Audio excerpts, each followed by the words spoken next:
I'm very sorry for your pain. It's a very long journey, and you're either going to be there with her and we're going to continue to see progress, or we're not going to be there with her. She's going to feel, ugh, I can't this, and this is a problem, and that's a problem, and she's going to get worse. And then really, it will never end. So, in my experience, we just have to do what we know is Ratzon Hashem. You have to explain to your other kids, Ratzon Hashem. Show them the videos that are necessary. This is Ratzon Hashem. However she dresses, whatever she does, tell her it's so great. Bring your own food. I'm going to give you your own pot. Respect her. She'll respect you. She's not expecting to trafe up your pots. Tell her that's great. Go ahead. And here, have your own pot. And everybody embrace her and hug her. Everyone should have a card for her and a gift for her and make her feel comfortable. The kids can grow up understanding that they have an aunt or a cousin that's not from. We all grew up like that 50 years ago. And now everybody's like, oh my God, what if my kid's going to see she's smoking on Shabbos, she's driving on Shabbos? What's oh my God? Tell them, not everybody is from. And what does Hashem want from us? This is what Rav Steinman said. With tears in your eyes, you say, you know that your aunt, she's not from right now. She's not doing the right thing.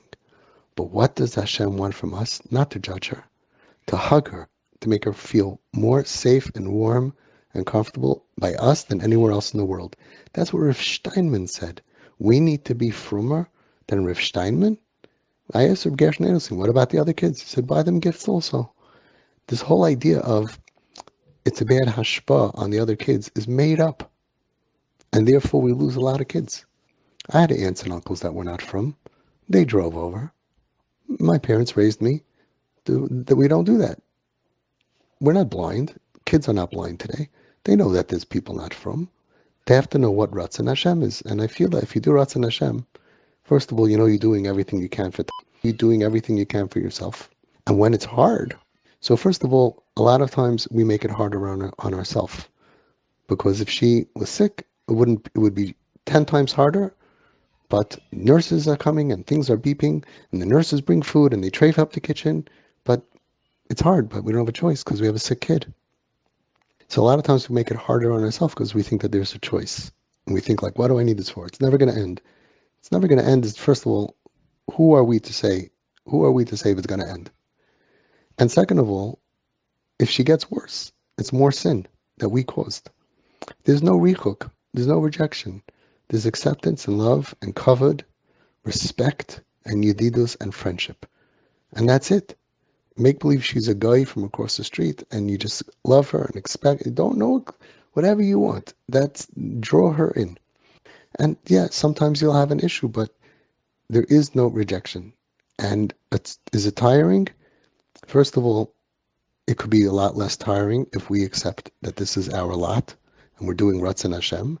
And a lot of Yiddishkeit is tiring. Yom Kippur is very tiring. We get paid. Lefum tzara agra. So on the part that's left that it's hard, we're doing Ratzon Hashem. And we do it, and look at the video I have of the Zayra Kaddish. We're doing it because we get paid. Just like every mitzvah, we get paid. The schar to draw her in, to try to draw her in, is, the Zayra Kaddish says, you're zeicha to have nachas from your children and your grandchildren. Which the tzaddikim say means nachas from your children, your grandchildren. It's the biggest segula for your children, that their children should grow up in the derech Hashem by trying to draw in those who fell away. Nobody knows what's going to happen to the grandchildren, but this is a segula to bring them in closer. It says beferish. It's so clear.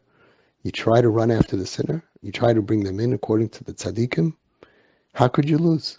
Whatever we would lose means we would have lost much more. We have to have emunah. So I'm sorry that it's hard. Saving souls is hard. Much easier to lose souls. Much easier to say, don't park here, don't do this, can't do this, don't bring that. And I remind you that in this case, really in every case, we're talking about, like Rabbi Gamliel Rabbanovich said, Avi, when you try to save one soul, you're saving 1,000, because his father survived the Holocaust. One person, when he died, there were 1,000 offspring at the Levaya. He said, every child you have to look at is 1,000. But in your case, you actually are not talking about a fantasy. You see her children. The more that you hug her, and you hug them, the more chance that they are growing up with influence. I have uncles, I have aunts. They're so nice, they're so calm, they're so loving. Yiddishkeit is beautiful. Instead of making Yiddishkeit into something that's ugly and that's disgusting. Oh, you can't come here, you can't dress like this, I don't want my kids to see this, I don't want my kids to see that. That's not Yiddishkeit. I hope that this helps you and you can play this to your children. I hope it helps them. It's like a flip of the switch. I brought these kids into my house. I raised my kids. I didn't have to. I brought in, and they saw kids smoking on Shabbos. Does that make them want to smoke? It did not make my kids say, ooh, one day when I grow up, I'm going to smoke on Shabbos because everybody is okay with it. People don't become as bad as possible because their parents or their grandparents are going to be okay with it. They only become bad when they have pain and trauma. Everyone a little bad, a little good, within a certain nekudas habchira. But nobody's going off the derech, according to everybody, unless they suffer through pain. So the children, the grandchildren will be fine. Be'ezrat Hashem, if they don't have their own pain and trauma. We explain to them. We have to teach them. Sukkahs, we sit in the sukkah, but it's cold. Yeah, but it's Ratzon Hashem. Let's put on a sweater and we'll sit in the sukkah. Yom Kippur, we fast, but I'm hungry. It's Ratzon Hashem. It's for our benefit. And we, as they get older, we explain to them. Over here also. But I don't want my children to see. It's Ratzon Hashem. We're saving souls. The biggest mitzvah of our dar. There's no question that that is the tafkid of our dar. And all the tzaddikim have said that it's more important to Hashem than any Torah and mitzvahs. The Zayar HaKadosh says. Zayar HaKadosh, Parashas Truma.